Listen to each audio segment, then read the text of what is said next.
Well, I asked, where's the beef? Let's call this for what this is. Oh my God! They are so hopelessly woke. How dare you?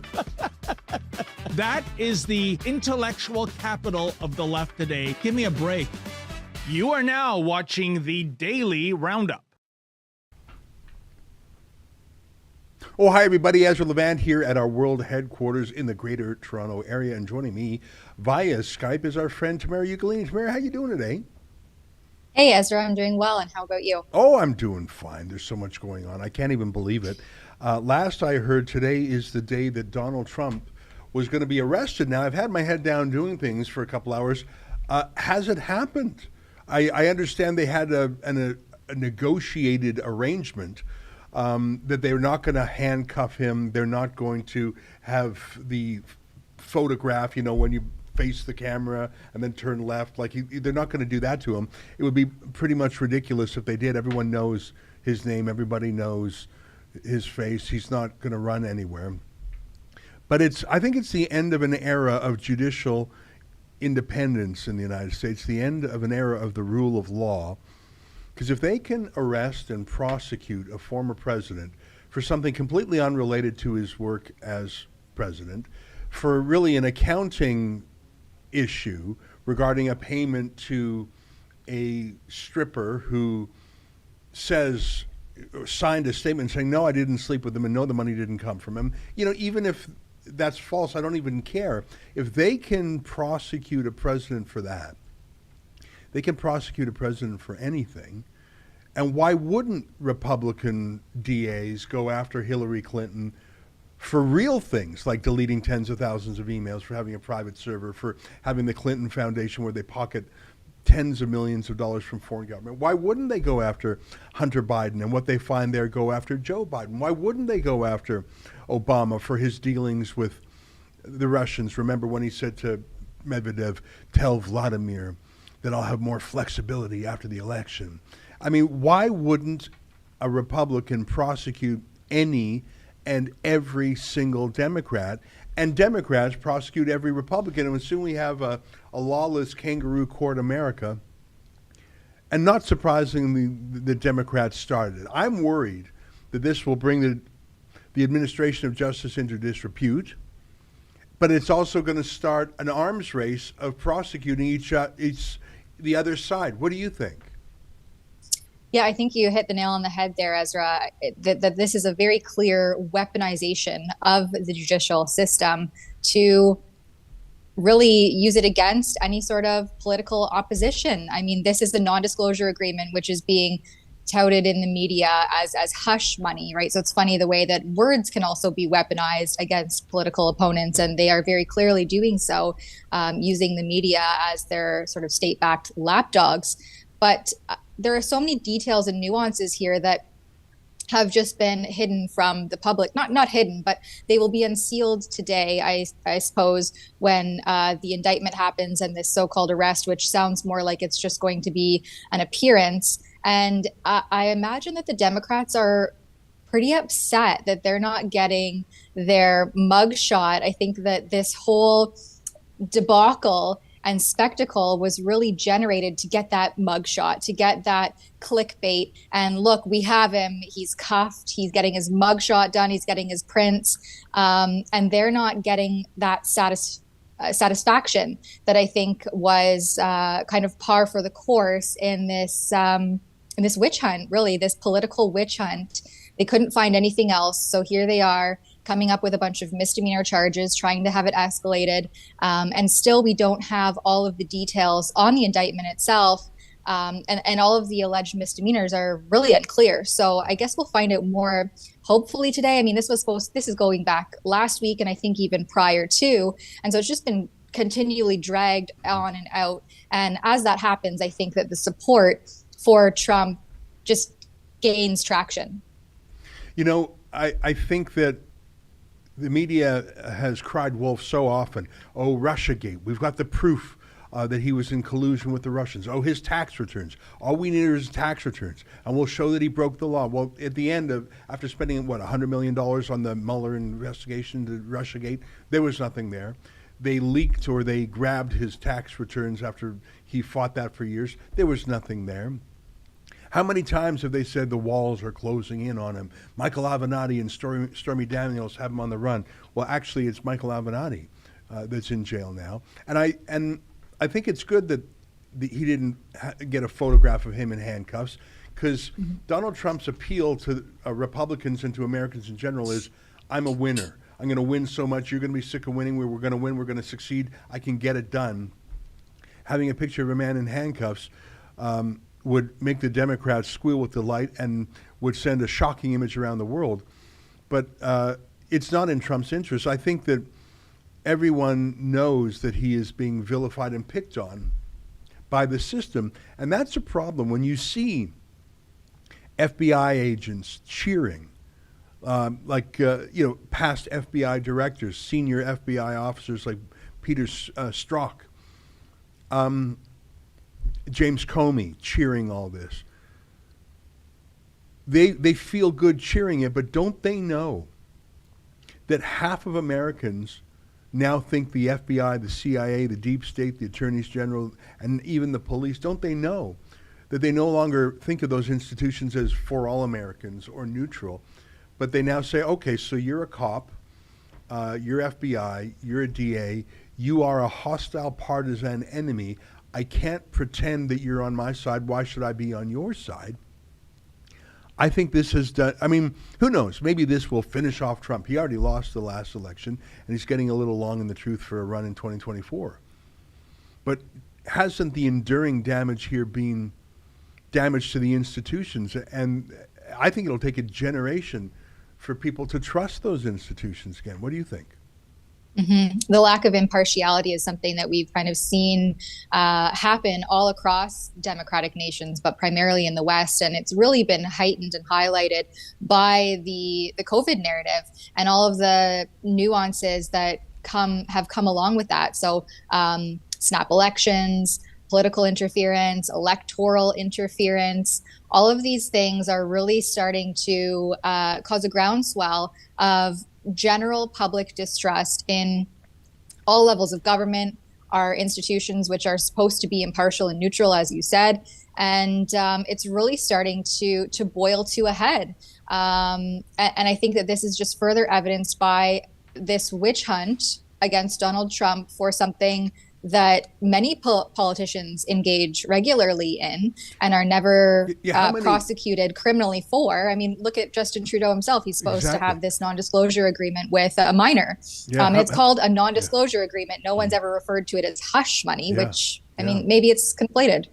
I don't know. I haven't seen a Trudeau non-disclosure agreement, but it's remarkable. For example, Rose Knight, the woman Trudeau admits to sexually assaulting in Creston, BC, she hasn't said a word. Is that her own choice, really? Or was she paid $500,000 and to sign a non-disclosure agreement? We don't know. And the media is not very curious. I want to show, I mean, in the case of this New York DA, the district attorney for Manhattan, he's a hard left-wing, woke, progressive activist. He sets all manner of actual criminals go, and he prosecutes. For example, he prosecuted a shopkeeper who used a gun to defend himself against someone who shot him. He's atrocious. So you have embedded activists like him and James Comey, et cetera. But then you just have woke people who were woke in college just sort of being wafted up in life. I want to show you a video. I've shown this before on my show. This is the lead juror on the grand jury in Georgia, because they were trying to get some indictment against Trump too. I'm not as familiar with how the American system works. I went to law school in Canada. I practiced law in Canada in the past. We don't have this same system.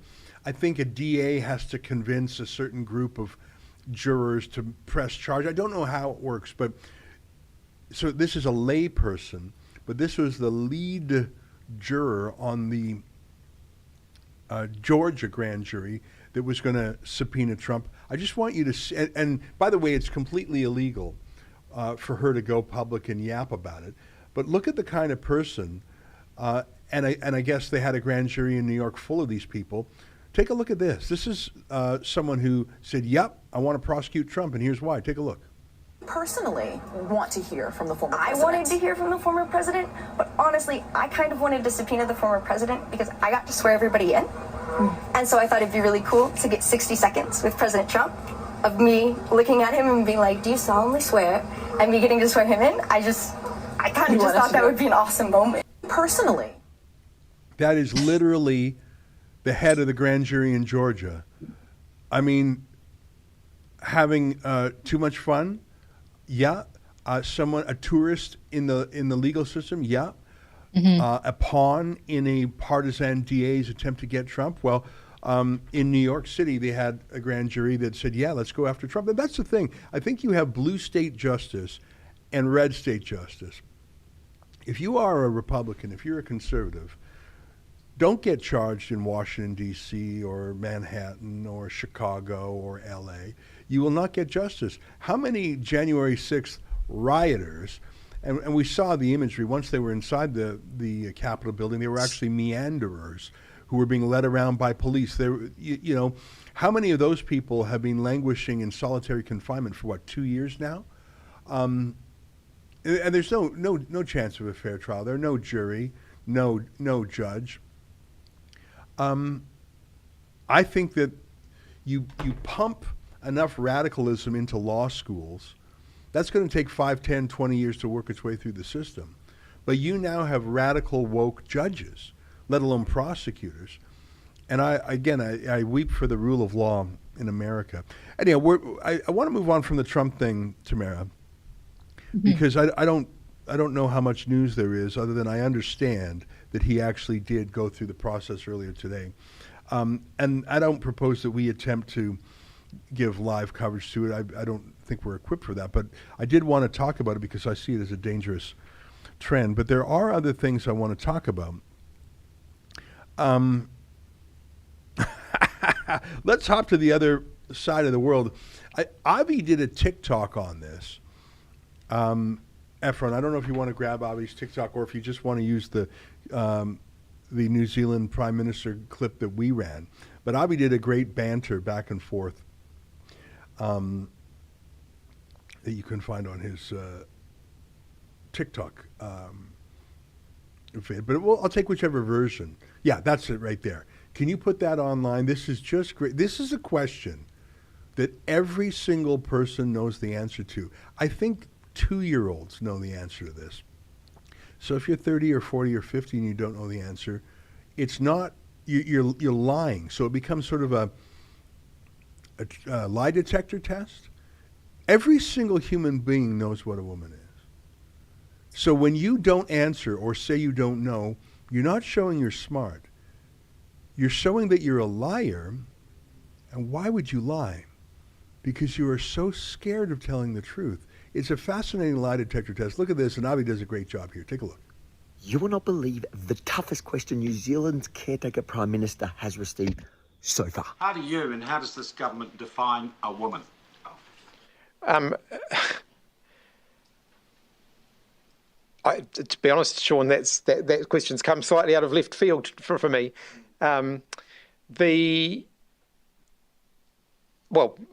Biology, sex, gender. People define themselves. People define their own genders.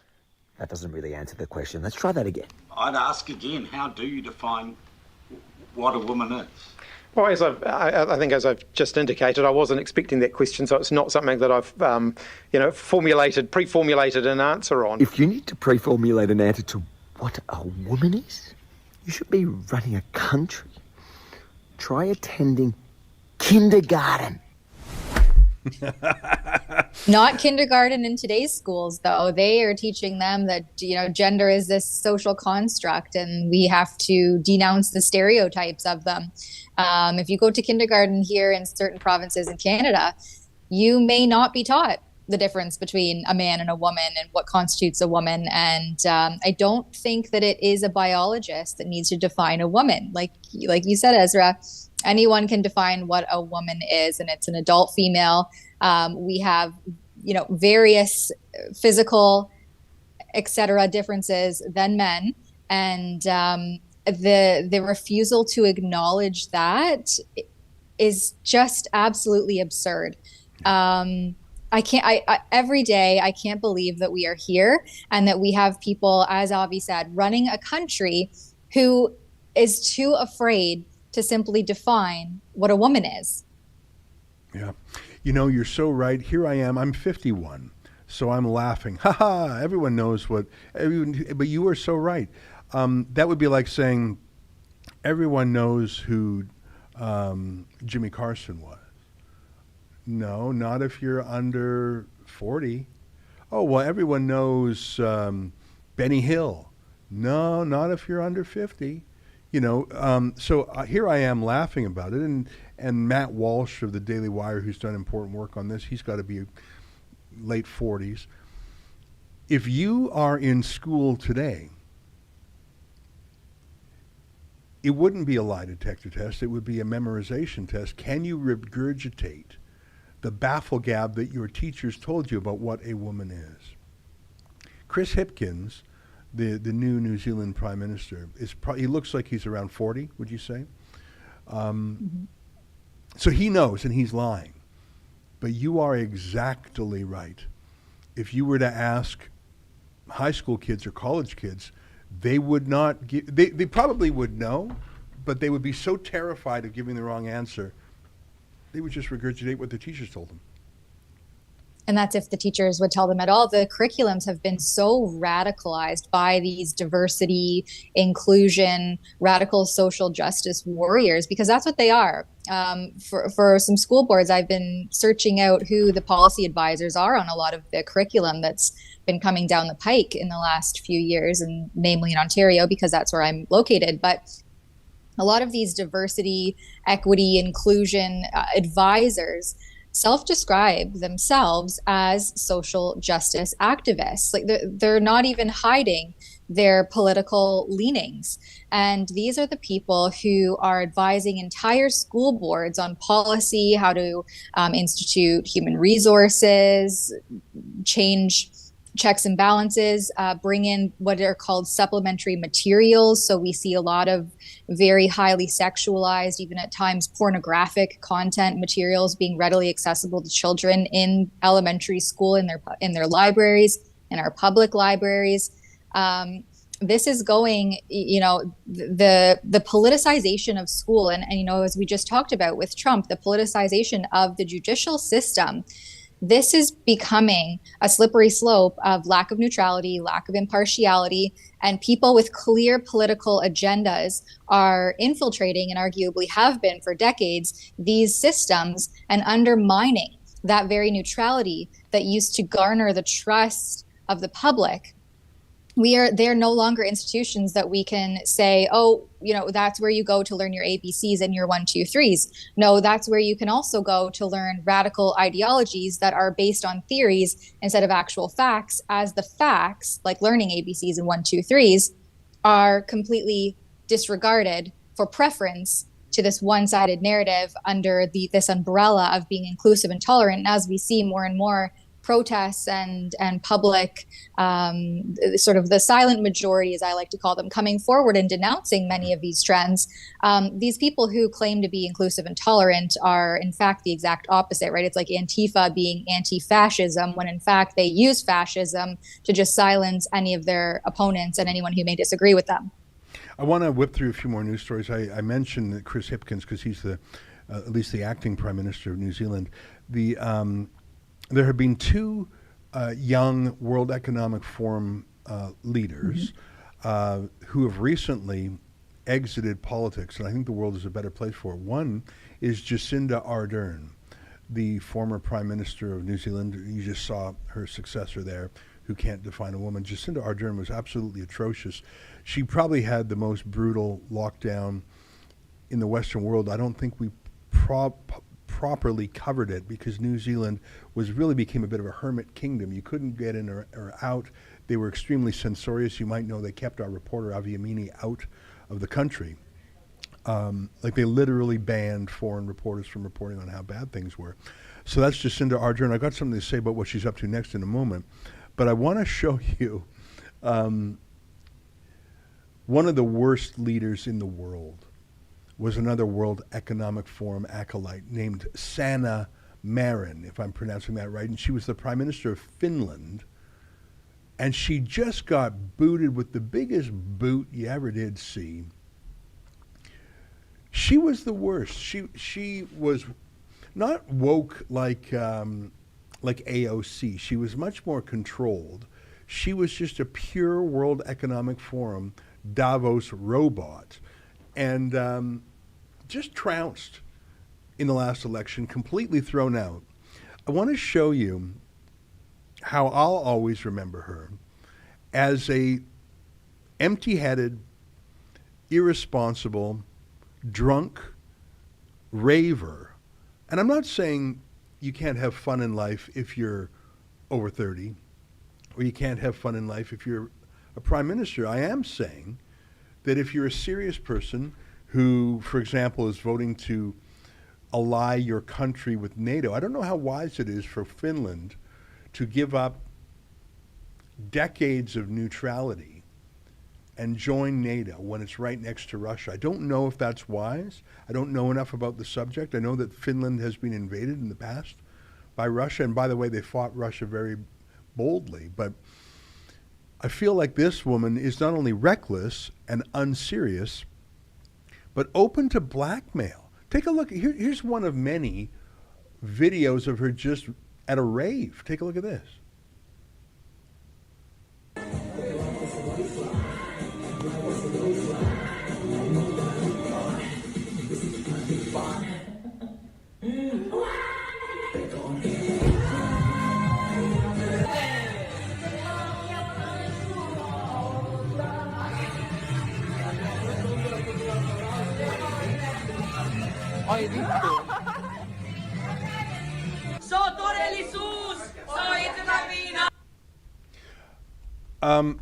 And that's just one party. And I'm not saying you can't have fun. She's 37 years old, so maybe it's time to grow up when you're almost on the wrong side of 40.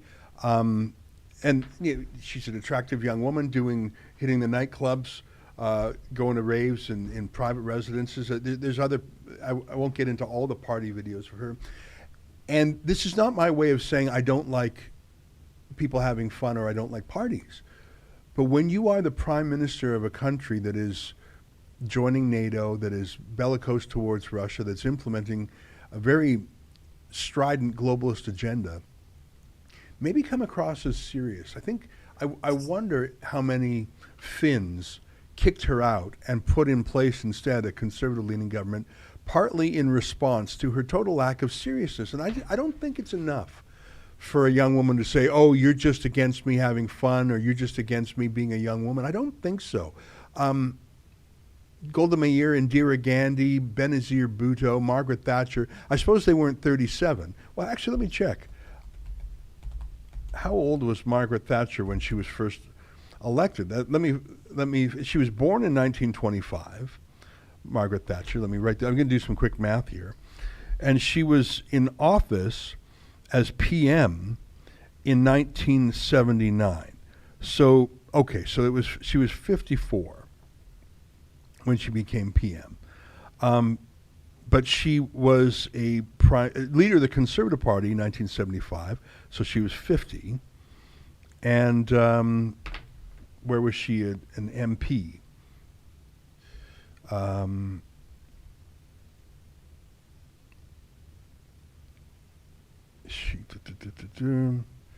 Member of Parliament, 1959. So she was 25 plus 9. She was 34 when she first became an MP. Sorry for the math. By the time Margaret Thatcher was Prime Minister of the United Kingdom, she was in her 50s. The United Kingdom is a very serious country, a nuclear country. If I'm not mistaken, it's on the Security Council of the United Nations. It's part of the Five Eyes Alliance. It's an incredibly important trading country. It's an economic powerhouse. Of course, it's a former empire in the Commonwealth. So to become the Prime Minister of the United Kingdom is a much larger achievement than becoming the Prime Minister of Finland. a country of 5 million people. I mean, London itself is twice the size of Finland. But I don't think Margaret Thatcher was hitting the raves. I think because she was so deeply gripped by the demands and the responsibility of leading the United Kingdom. It's not just... Go ahead.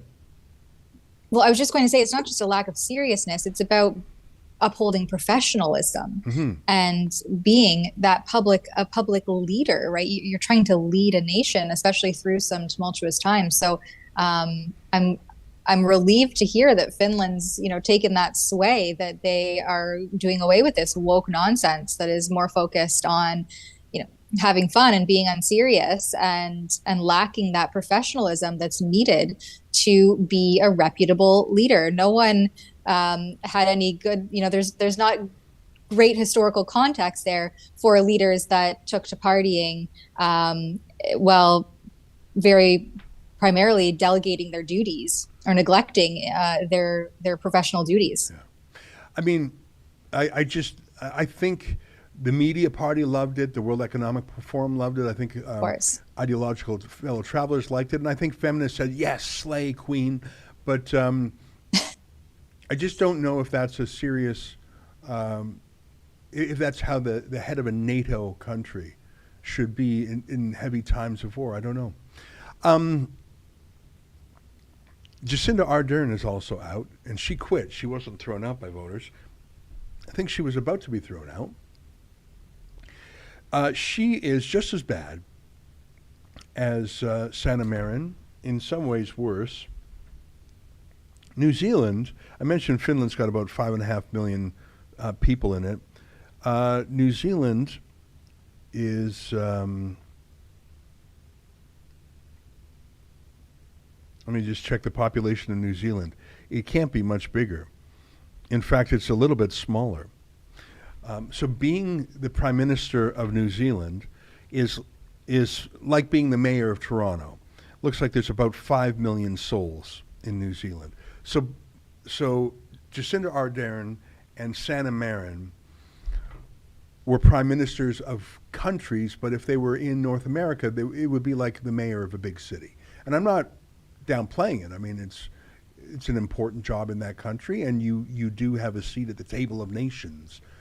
In the case of New Zealand, they're part of the Five Eyes Alliance. They have a brave past militarily, but I think they've marginalized themselves by getting into China's orbit. Jacinda Ardern quit before she was fired. Like Sanna Marin, she was the darling of the World Economic Forum. When she was young, she was the president of the International Union of Socialist Youth. So she was like a young pioneer. And I think she really wreaked havoc on her own country in a lot of ways, extremely authoritarian. So she is out, but I see the news, and Efron, I don't know if you have it there, that she is now, I'm reading from a CTV story. I'll pop that in Slack if you want to put it on the screen. I just grabbed a random story. Here's the story. Jacinda Ardern to begin new role combating online extremism. I'm just reading the CTV version from the Associated Press. It's probably the exact same story you've got on the screen there. Jacinda Ardern, who stepped down as New Zealand's Prime Minister in January, will begin an unpaid role this month combating online extremism. I just put it in Slack, the version I'm quoting from. New Zealand Prime Minister Chris Hipkins, who took over as leader from Ardern, announced Tuesday he'd appointed Ardern as special envoy for the Christchurch Call. That's the name of their censorship project. Hipkins and Ardern would begin the part-time role this month, right after she leaves Parliament, and that she declined to accept any pay. He said the role would be reviewed at the end of the year. Ardern launched the Christchurch Call with French President Emmanuel Macron in 2019, 2 months after a white supremacist gunman killed 51 people at two mosques in the New Zealand city of Christchurch. The gunman live-streamed the slaughter for 17 minutes on Facebook before the video was taken down. Christchurch Call's goal is to eliminate terrorist and violent extremist content online More than 50 countries have since signed up to the Christchurch call, including the United States, Britain, Germany, and South Korea. Tech companies to sign up include Facebook parent company Meta, Amazon, Google, Microsoft, YouTube, Zoom, and Twitter. Now let me stop right there. If the Christchurch call, if this censorship project was truly as described by the Associated Press here, who on earth could possibly oppose it? I just read it to you. Christchurch Call's goal is to eliminate terrorist and violent extremist content online. Well, who could possibly be against that? Do you think that that's all it is? Do you think that's really all it is? I'm on the Christchurch Call. Go to christchurchcall.com and then click About and then click Text. Do you want me to put that in the Slack for you? Supporters of the Christchurch Call have made 25 commitments, they say. Oh, I thought it was just about one thing. Those commitments including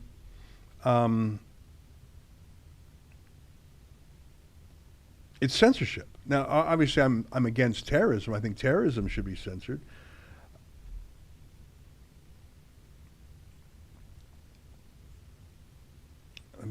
I'm doing this in real time here.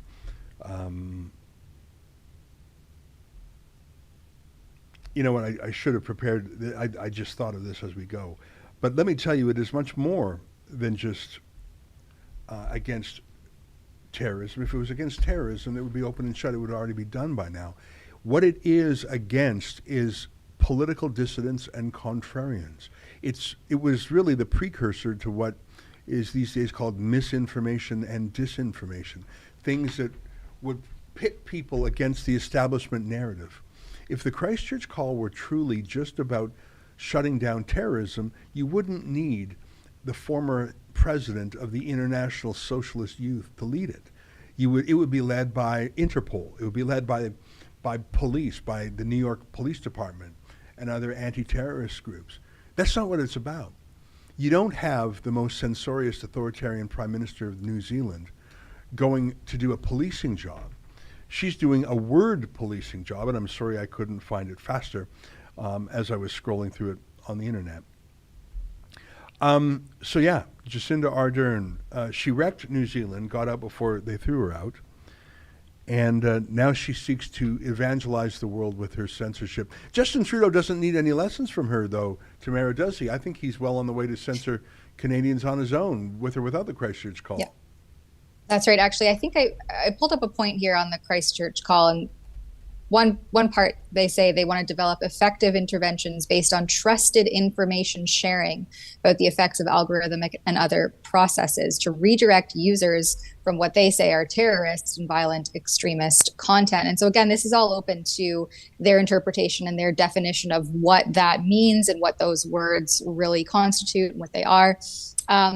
Just recently, I listened to almost 3 full days of testimony at the National Citizens Inquiry this past weekend in Toronto. It was part 2, I suppose, of I think about a 7-part process where the inquiry, which is citizen-led and citizen-funded, will travel across the country to hear testimonies from citizens negatively affected by COVID-related mandates and restrictions.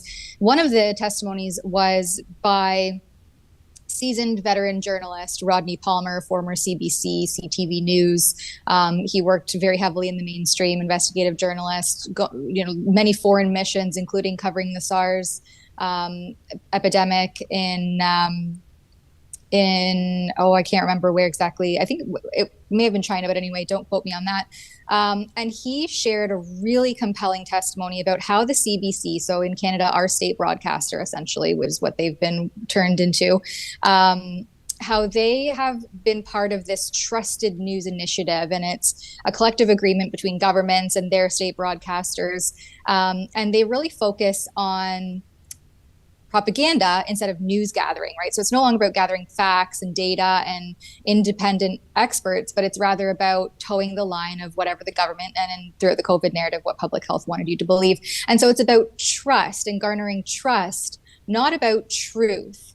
And he, for anyone who's interested, you could go back and find his testimony. And I think they've clipped it down to be an individual video on their Rumble channel, the National Citizens Inquiry. Very interesting stuff. And so this is clearly what Christchurch Call is engaging in here, is this trusted news initiative, where they're more vested in making sure that you just trust what they say verbatim based on their experts and what they want you to believe, rather than following the facts and gathering news wherever it may lead you. You know, And- sorry, keep going. No, yeah, well, and I was just going to say, and that's what Justin Trudeau is instituting. The Liberals have, put forward Bill C-18, Bill C-11, that keeps, in the case of Bill C-11, is going back and forth between the Senate and the House of Commons because they can't agree on what the reasonable limitations are on user-generated content. And so what Justin Trudeau is trying to do through the use of, again, weaponization of legislation and the process by which we're supposed to engage in our democratic process, we are going to see sweeping censorship of online platforms. And specifically here at Rebel News, a lot of what we do contradicts what the mainstream would have you believe and what that state broadcaster has been engaging in over the past, several years. And so they're doing this work now as a trusted news initiative, and the governments are allowing this reign of censorship to infiltrate our online content, what we can access, produce, and otherwise find online, will all be defined by whatever the government says is right or wrong thing or wrong speech. Let me show you some things. I did a whole monologue on the Christchurch Call, and I'll have to dig it up because at least the way it's being implemented in Canada, it goes into political dissidents. Not terrorists, but people who simply politically disagree with Trudeau. And Trudeau's a big booster of it. I just put into the Slack, Efron, a couple of clips to show you where Jacinda Ardern is coming from when it comes to speech. One of the most astonishing things she said, let's start with this clip. This is one I just thought I'd show. People said, she was driven out of office by misogyny. No. She quit because she was atrociously unpopular because of how she abused New Zealanders. Take a listen to this. I remain absolutely clear, and I really want to reinforce, I did not leave because I felt that I was being given too much of a hard time. And yet the woman who did this in 2020, the only PM to win a majority government under MMP, could also read the room. And 2 years after this remarkable victory, the room was turning. Sitting in the back of my mind was this question and belief that perhaps my departure might bring the tempo, the heat, the friction that had come into politics, that it might take it down a peg. And if it did, that would be good for New Zealand. I remain absolutely... So I think nothing became her in office like the leaving of it. I think the two things she said there were actually laudatory. The first is she said, no, I wasn't hounded out of there. I didn't leave. The media said, she was hounded out because of misogyny. She said no. And then the second thing she did say is, you know what, I was becoming a bit toxic. I was becoming a bit radioactive, and me leaving would probably be good for New Zealand. That's the most honest that woman's ever been in her life. Now, she got over that brief spate of humility, and now she's going to be the envoy to the world, bringing censorship around the globe. I want to show you a video of her early in the pandemic. And you might think this is fake. I assure you this is real. It was widely reported at the time. She said, listen to no one else, believe no one else except the government. We are your only source of truth. Who do you think you are? Are you Jesus? If Jesus Christ was standing in front of me and said, I am your only source of truth, I would say, yes. But there is no other person, place or thing, organization, government or authority who would say, we are your only source of truth. In fact, by saying that she and the New Zealand politicians were your only source of truth, she proves that's a lie in itself. The very statement that they are your only source of truth is a lie and thus proves it false and proves that she's a deceiver. Take a listen to this, and this is the person in charge of global censorship rules. Take a look. Daily. You can trust us as a source of that information. You can also trust the Director General of Health and the Ministry of Health. For that information, do feel free to visit at any time to clarify any rumour you may hear, covid19.govt.nz.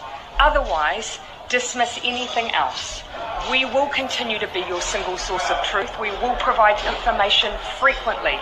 We will share everything we can, everything else you see, a grain of salt. And so I really ask people to focus on that. The most egregious example of that appears to be this text which originated in Malaysia and has become a viral hoax in Australia and in New Zealand. How irresponsible is it the people that are sharing that news of a lockdown imminent in New Zealand? Yeah, and look, that's the kind of thing that adds to the anxiety that people feel. So I continue to share the message. New Zealanders must prepare, but do not panic, prepare. And when you see those messages, remember that unless you hear it from us, it is not the truth. And I really ask people, just visit covid19.govt.nz. It has all of the up-to-date information, and we will continue to provide everything you need to know. Oh my God. Dismiss anything else. Unless you hear it from us, it is not true. We are your single source. We will tell you everything you need to know. Lord thundering Jesus, Joseph, and Mary, she actually said those things. And even there, I think there was a question there about some foreign rumor about a lockdown in New Zealand. And she said, oh, no. If you don't hear it from us, it's not true. Well, actually, it became true, didn't it? They locked down extremely hard there. Imagine the arrogance, the hubris, the God complex of someone who says, if I don't say it, it is not true. I'm telling you in advance, whatever you hear from someone else is a lie. Whatever you hear from me is a truth, no matter what I say, no matter what someone else says. Imagine the audacity. I mean, there's a Yiddish word, chutzpah. And one of the funny fake definitions of it is a man who kills his parents and then says to the judge, show mercy, I'm an orphan. That's an example of chutzpah. Outrageous audacity, gall, temerity. That's what chutzpah means. Imagine the outrageous audacity, the temerity, the chutzpah to say, in advance, whatever anyone else says is a lie.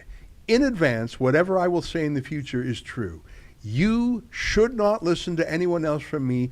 It's all lies. Everything I say is true. Dismiss anything else. Unless you hear it from me, it's not true. I am your single source. Are you a cult leader? Because unless you are Jesus himself, and that woman was the Prime Minister of New Zealand, smaller than the city of Toronto, ran that place abusively, and the only thing about her tenure that was admirable was the way she left it. Just outrageous. What do you think of all that? Have you seen that clip before, Tamara? I have, yeah. It was nice to have that reminder because I think that was sometime in 2020, maybe even the early months of 2021. But that's, COVID really paved the way for these governments to act this way and to be the purveyors of information, and anything else that you hear that counteracts any of that is just blatant mis or disinformation. And we should denounce those people. We should silence them. They need to be censored. And now we're seeing in Canada, our government, including, even as recently as parliamentarians being briefed on the Liberals' plans to create a digital safety commission. And this comes as the government is pushing through, as I mentioned, legislation like Bill C-18 and Bill C-11 that would see sweeping regulation of the internet, subject largely to the Canadian Radio Television Broadcasting Corporation. And it's so ambiguously worded that even they don't know how they're going to largely enforce or withstand this type of legislation. But this is an article that came out of Blacklock's, and they're committed to web censors. So Cabinet, in a letter to MPs, said it is committed to appointing an internet censor board called a Digital Safety Commission to police legal content, but set no deadline for the legislation. Prime Minister Justin Trudeau earlier described uncensored speech as destabilizing. And I guess he's referring to the destabilization of our democracy that we've seen under his government, who claims to be, transparent, open, and honest, and then hides behind all, blacked out freedom of information requests, appoints people that are politically aligned with him to investigate himself, and a government who has the most ethics breaches out of any other prime minister in Canada's history, and just says, sorry, maybe I'll take a slap on the wrist, and a couple of my MPs will resign, but I'll continue my reign of terror. Yeah. The article here goes on to say that the government of Canada is considering the creation of a new digital safety commission. The agency would monitor internet content deemed hurtful through legal. The government of Canada is committed to developing new rules for platforms that are backed by strong enforcement mechanisms. So in the sense of Bill C-11, which I imagine would probably be leaned on heavily if and when it passes, which it's very close to, very broad, heavy fines for anyone who's found to be in non-compliance with whatever the government deems as mis or disinformation or content that is hurtful or hateful or harmful. And again, those definitions are largely ambiguously worded and open to the interpretation of the government itself. This isn't something that you see being upheld in a free and democratic nation where you have all the information presented and accessible to you, and the citizens are informed and intelligent enough to make their own informed choices and decisions and come to their own conclusions and then robustly debate and discuss them. No, instead, we see that we need sweeping censorship and online content regulation, arguably, in order for a government like this to remain in power. Yeah.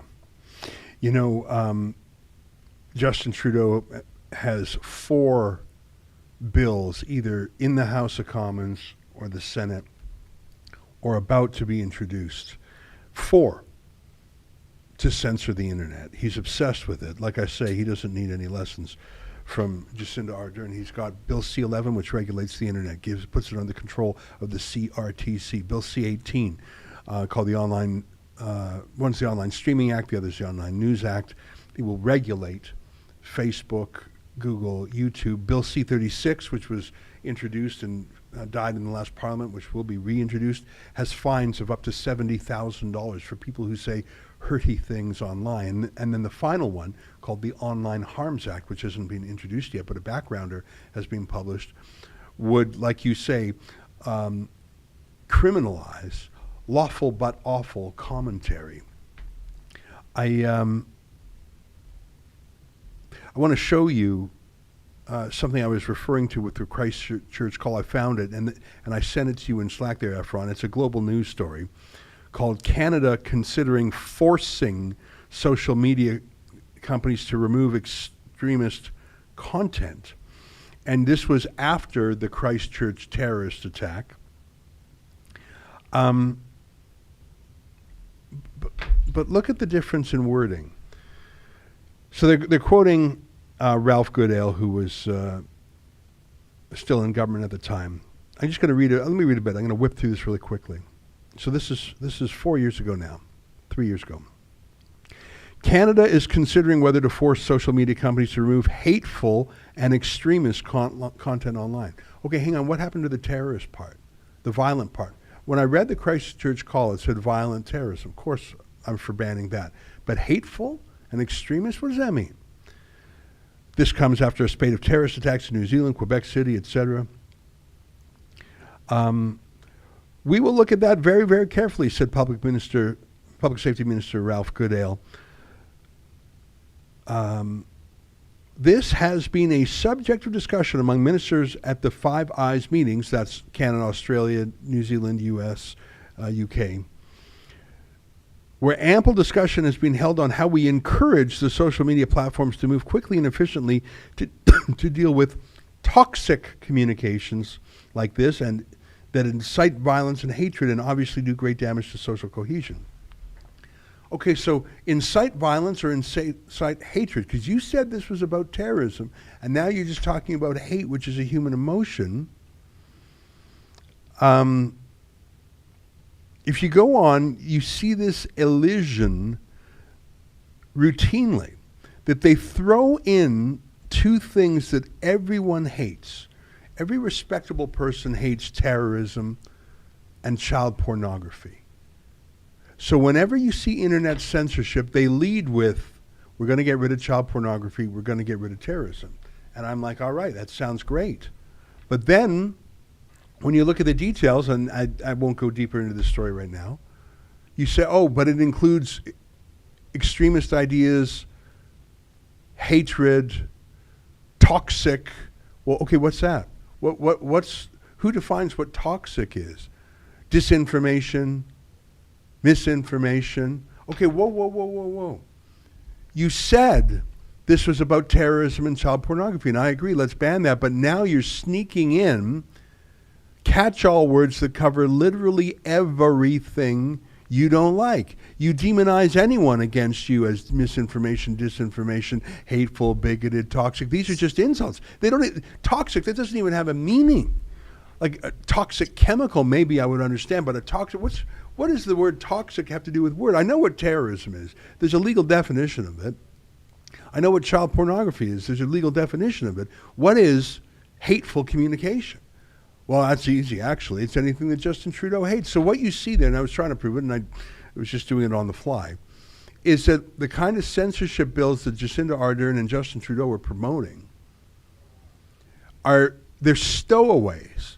They're sneaking in, along with the kind of censorship that I think most people would support, terrorism and child porn. They're sneaking in bands of ideas that are simply peaceful political disagreement. And I think that's what's so nerve-wracking here. Now, Tamara, it's 1:53. We got 7 minutes more.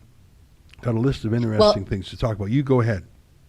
Well, and we have a super chat, so we'll just get to that before we move on. And I think we had to wrap up just a couple minutes early to make way for the studio space, so we'll keep an eye on the time. But we have one super chat from Fraser McBurney. Thanks, Fraser. He gives $6. The COP's motto is, quote, "We serve and protect," end quote. It should be, quote, "We pillage and plunder. I know because I'm a victim of them. Thank you, Rebel News." And so Fraser McBurney is one of our Fight the Fines clients. I can't recall the details of his case exactly, but he was being represented for fines that he received through the COVID hysteria, likely due to gathering restrictions and the inability to protest peacefully and freely in what was once our free and democratic nation. So thank you again, Fraser. I see another super chat just came in from Maminka, $10. Oh yeah, the government will protect us, I'm sure. Well, they call everything public safety and public health, don't they? I mean, the things they got away with in the name of public health were just atrocious and outrageous. Public safety is another. Yeah, I think that's the big front line in the battle for 2023. You know, when Rebel News was started, we started online deliberately to avoid the CRTC regulator, which shut down Sun News. I was on a TV channel called Sun News Network. It was despised by the bureaucrats and politicians at the CRTC regulator. They had the power to remove the license. They had the power to set the amount of cable fees. They had so much power over it. As I watched them euthanize the Sun News Network, despite more than $20 million having been poured into the project by Pierre Carl-Pelado, I thought, boy, will I never get involved with that again. So we set up Rebel News online only. Well, 8 years later, Trudeau has realized that online only is where the discussion is, and he's coming to censor us. You know, I want to show one last thing. It's 1:55 Eastern, 11:55 Mountain, and we do have to go really quick. But I want to show one more clip. And there's so many things I like about this. There's some very interesting Republicans. We started to talk about Trump. Let's end with some of the politicians in the Congress.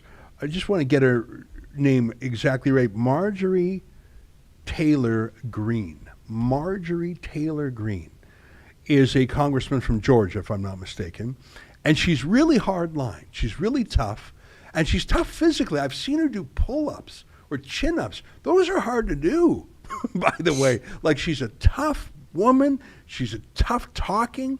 She's very pro-Trump, very America first. And by the way, she doesn't care what people say about her. She's water off a duck's back. She's so tough. I mean, so anyways, she was on 60 Minutes. And 60 Minutes is an iconic liberal show. I think it's on CBS, if memory serves. I mean, some of the most liberal journalists in America, it really is like the New York Times of TV in terms of its pedigree and its reputation. So she went on 60 Minutes, and I forget the name of the interviewer who... one of their longtime journalists there. Leslie Stahl. Yeah, that's it. First of all, kudos to Leslie Stahl and to 60 Minutes for having her on. Maybe they thought it was going to be a turkey shoot. Maybe they thought this will be fun. But they actually, to their credit, let her answer questions. And she, you know, the worst thing conservatives do is when they're shy and afraid, and some liberal journalist says, "What? Did you really mean to say blah, blah, blah," which the person just said? "Are you serious? Did you just say XYZ?" And the journalist just reads the emotion of, no, I didn't mean it. That's the weak Erin O'Toole, Doug Ford conservative approach. Whereas the Marjorie Taylor Green approach would be, yeah, good, okay, good, you heard me. Yes, that's exactly what I believe. And what's the journalist to say other than, what? Watch this. Watch this beautiful exchange between Leslie Stahl and Marjorie Taylor Green. And frankly, my esteem goes up for both of them, including for Leslie Stahl, for doing the interview and for letting this go to air. Take a look. And things she says that are over the top, like, the Democrats are a party of pedophiles. I would definitely say so. They support grooming children. They are not pedophiles. Why would you say that? Democrats support, even Joe Biden, the president himself, supports children being sexualized and having transgender surgeries. Sexualizing children is what pedophiles do to children. 100%. Okay. And things she... Yeah, saying, wow, okay. It's not really a rebuttal. And, I mean, that was Leslie Stahl's way of telegraphing to her base, I don't agree with this either. That's outrageous. But you'll notice it's not a refutation or a rebuttal. Some of the best appearances by conservatives on 60 Minutes are the ones that leave the interviewer speechless. And I think maybe the interviewers say, oh, my liberals will say, wow, along with me. But a lot of people will say, yeah, I guess that is a definition of grooming to sexualize young children. I guess maybe that is a way of looking at them as pedophiles. I don't know. I mean, I give credit to 60 Minutes for actually airing that. And one of the amazing things about the American system is that you have a wide spectrum of Republicans. And, you know, I don't think you have the same spectrum of diversity of opinion in the Democrat side. I think they're actually very fall in line. Whereas you have Republican congressmen who hate Trump, some who love Trump, some who are for the war in Ukraine, some who are against it, some who are for vaccines, some who are against it. And they can't shut them up. Like, you can't fire Marjorie Taylor Green. You have to beat her in a primary. They don't have the same control of the party. Party leaders don't have the same control. And I think it's healthier to have a spectrum of views allowed. And by the way, her seat, her district in Georgia is probably more conservative than a district in New York or California. So I think it's great. Last word to you, Tamara, before we sign off. Yeah, I mean, and that's what upholding free democratic debate is the cornerstone of having a free country. This silencing of dissidents, this suppression of information, of content, of questioning, simply just questioning what is happening here. Is it just? Is it right?